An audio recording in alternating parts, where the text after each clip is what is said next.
ታገቢያለሽ። ከነገ ጀምሮ ከትምህርት ቤት ወደ ቤት፣ ከቤት ደግሞ ወደ ትምህርት ቤት ይሆናል ስራሽ። ገባሽ? እሺ። ሌላው ደግሞ ታገቢያለሽ። ምን? አዎ፣ ቀጣይ ሳምንት ሽማግሌ ላካት ታገቢያለሽ።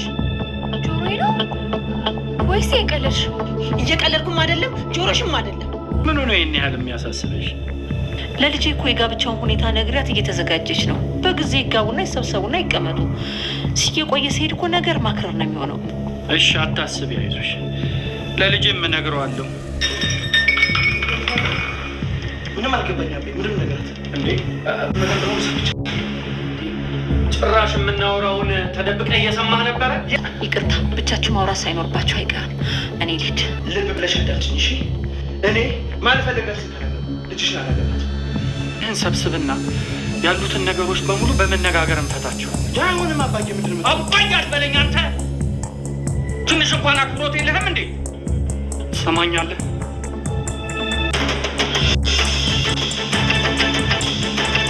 ይኸውልሽ እኔ ከአንቺ ጋር ምንም አይነት ግንኙነት እንዲኖረኝ አልፈልግም። እሺ? እንደዚህ በቀላሉ አንለያይም። በጋብቻው ደግሞ እንደተስማማሽ ሰምቻለሁ። መቼ የሚሆን ነገር አለም? እሺ? መቼ አንቺ ሙሉ ለሙሉ ጋብቻው እንደተቀበልሽ ሰምቻለሁ። ማኔ ነብዩ፣ ኧረ ተሳስተሃል። እኔ እንደዛ አላደረኩም። እኔ እንዴት ነው በዚህ ጋብቻ የምስማማው? ሁሉንም ነገር በደንብ አውቃለሁ። እሺ? እኔ ስለምትለው ነገር ምንም አላውቅም ነብዩ። እኔን እኮ መሸወዳንቺ ፊቴ መተሽ አታስመስይ። ንገሪኝ እንጂ ምን ይዘጋሻል? የምሰማው ነገር እውነት ነው ወይ? እማዬ፣ እኔ አንዳንድ ወጪዎችን ለመሸፈን አንቺ እንዳላስጨንቅሽ ብዬ እኮ ነው። እኔ ቸገረኝ ብዬሻለሁ? እኔ ተጨናነኩ ብዬሻለሁ ወይ? ንገሪኝ። ቀጣይ ሳምንት ሽማግሌ ላካት ታገቢያለሽ። ጆሮዬ ነው ወይስ የቀለድሽ? እየቀለድኩም አይደለም ጆሮሽም አይደለም። እማዬ፣ ይሄማ የማይሆን ነገር ነው። ስለተናደድሽብኝ ነው አይደል እናቴ? በቃ ተረጋጊና እናወራለን። እሺ? ተናድጄ አይደለም፣ ቃሌ ቃል ነው። ታገቢያለሽ ብያለሁ፣ ታገቢያለሽ። እውነት እማዬ፣ ይሄን ቃል አንቺ ነሽ ተናገርሽው? ከአንቺ ነው የወጣው? እኔ እኮ ልጅሽ ጽጌረዳ ነኝ። ነገርኩሽ። ሄዳ ፈተና ውስጥ ነው የባሰ የገባችው ማለት ነው። ምክንያቱም እንግዲህ እናቷ ሽማግሌ ይላካል ታገቢያለሽ ቀጣይ ሳምንት ብላታለች ማለት ነው። እና እጅጉን በጣም ነበር የደነገጠችው። ምክንያቱም እናቴ ይህን ነገር ከአንቺ ነው ወይ የሰማሁት? እንዴት ሊሆን ይችላል? በፍጹም አይሆንም በማለት እንግዲህ እናቷን እየተናገረች ትገኛለች ማለት ነው። በነገራችን ላይ እንግዲህ በባለፈው ፓርት ላይ ማለት ነው ከነ ነብዩ ቤት በመጡበት ሰዓት ላይ እናቷ እንዲሁም ደግሞ የፌመን እናት ያው የነብዩን አባት በመጠየቅ ማለት ነው በመጡበት ታይም ላይ አሁን ላይ ማለት ነው ጽጌረዳ ሻይ አፈልታ እንዲሁም ወደ ውስጥ እየወሰደችላቸው ባለበት ሰዓት ላይ ነበረ እናቷና የፌመን እናት እንግዲህ ቁጭ ብለው ያየቻቸው። በዚያን ሰዓት ገብታ መስጠት አልቻለችም። ቀጥታ ወደ ነብዩ በመሄድ ሻዩን እንድትወስድልኝ እፈልጋለሁኝ፣ ከዚህ ቤት እንዴት እንደሆነ አላቅም፣ እናቴና እንዲሁም ደግሞ የፌመን እናት አሉ እባክህን በማለት እንግዲህ እሱም ደግሞ ማለት ነው ነብዩም አንዴ ጉንጪን እንድስሚኝ እፈልጋለሁ፣ ከዛ ልብሴን ለብሼ እወስድልሻለሁ በማለት እንግዲህ ቃል በገባው መሰረት ማለት ነው ያው ሻዩን በመያዝ እንግዲህ ወደ አባቱ ክላስ በሄደበት ሰዓት የፌመን እናትና እንዲሁም ደግሞ የሱ አባት ማለት ነው እያወሩ ነበረ።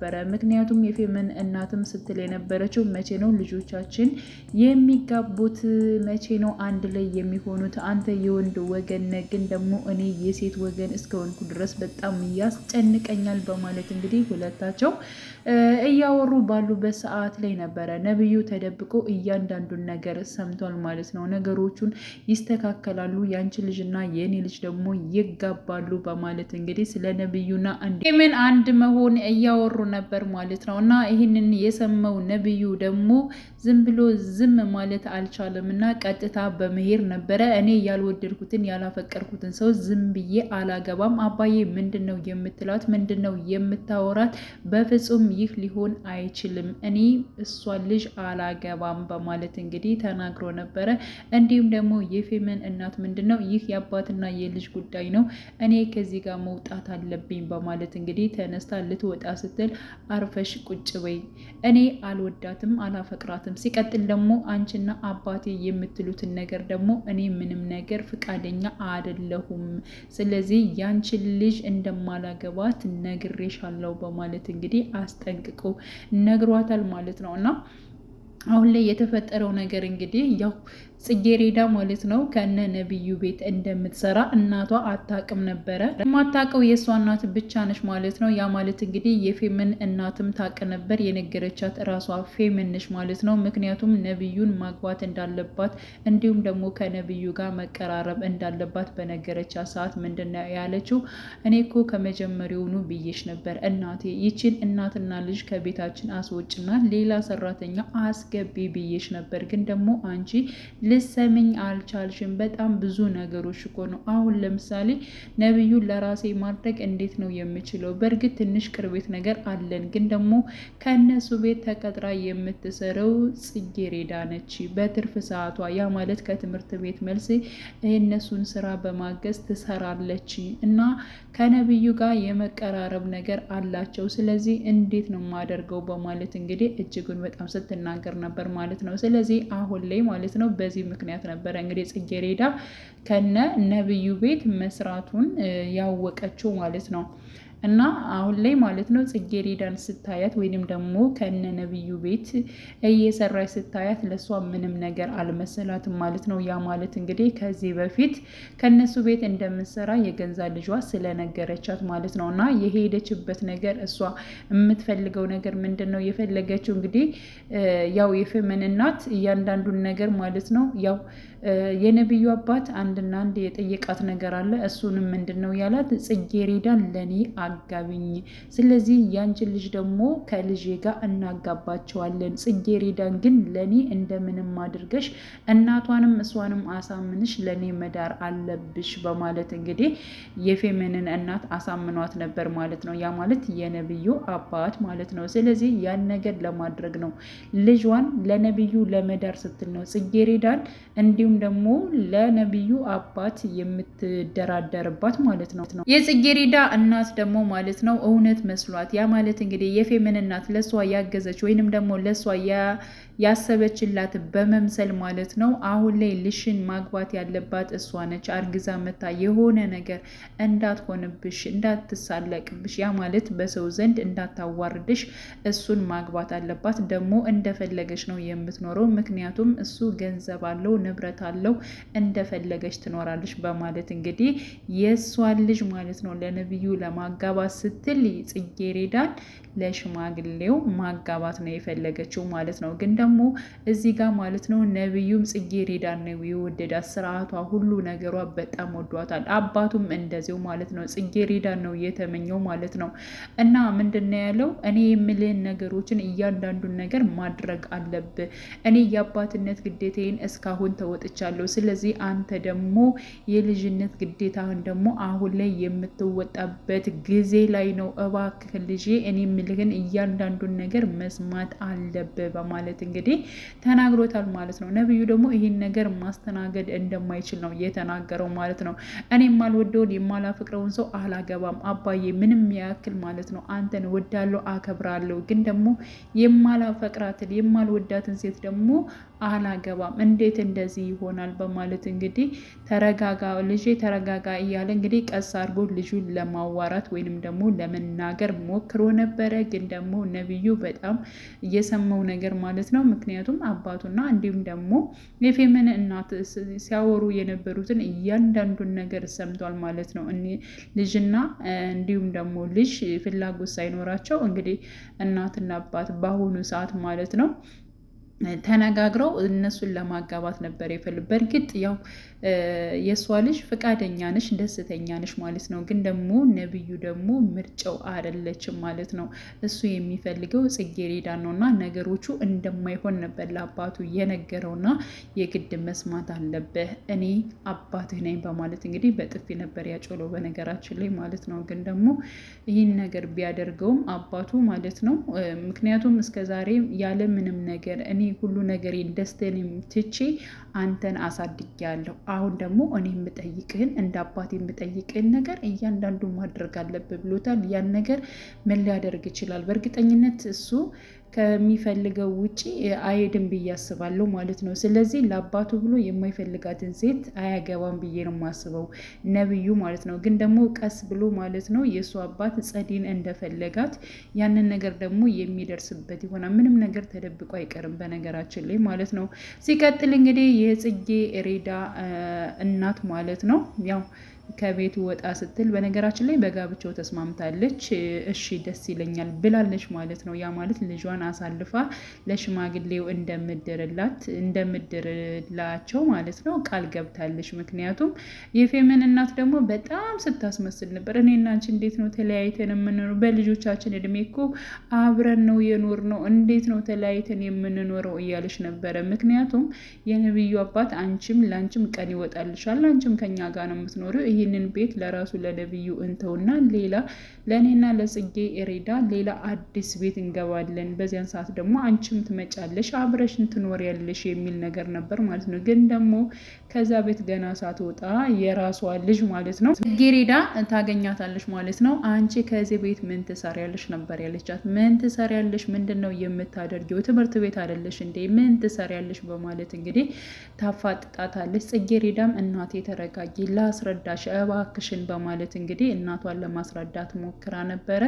ምንም የምታስረጅ ነገር የለም፣ እኔ እኮ ለአንቺ እየደከምኩት ያን ሁሉ ነገር ራሴን ጥዬ አንቺን እንድትማሪ ያደረግኩት እኮ እንደዚህ እንደኔ ገረድ ሁነሽ እንዳትቀሪ፣ የቤት ሰራተኛ ሁነሽ እንዳትቀሪ፣ የኔ ጣ እንዳይደርስሽ ነው እንጂ አሁን ላይ እዚህ የተርመጠመጥሽ አይደለም በማለት እንግዲህ በጣም ነበር የተናገረች። ጽጌረዳም እኔ እናቴ እባክሽን አንዳንድ ነገሮችን አንቺ ከሚከፈልሽ እኮ 3 እጥፍ ነው እኔ የሚከፈለኝ እና አንዳንድ የምፈልጋቸውን የትምህርት ነገሮችን አንቺን እየጠየቅ ከማስቸግር ራሴ ነገሮቹን ልሸፍን ብዬ እኮ ነው። ደግሞ እኮ ምንም ይሄን ያክል አይደለም፣ ከትምህርት ቤት መልስ ነው የምሰራው፣ እባክሽን እናቴ ተረጂኝ ብትላትም ምንም አይነት ነገር ልትረዳት አልቻለችም ማለት ነው። ምክንያቱም ይህን ነገር ለምን ታደርጊያለሽ? እኔ ለዚህ አልነበረም፣ እኔ እኮ ለአንቺ ብቻ ነው የምለፈው፣ ምን አጎደልኩብሽ? ለምንስ እንደዚህ ያደረግሽ? ለምንስ የቤት ሰራተኛ ሆንሽ? ከፍ ብለሽ እንድትታይ እንጂ ጭራሽ እንዴት ከቤት ሰራተኛ ትሆኛለሽ? በማለት እንግዲህ እጅጉን በጣም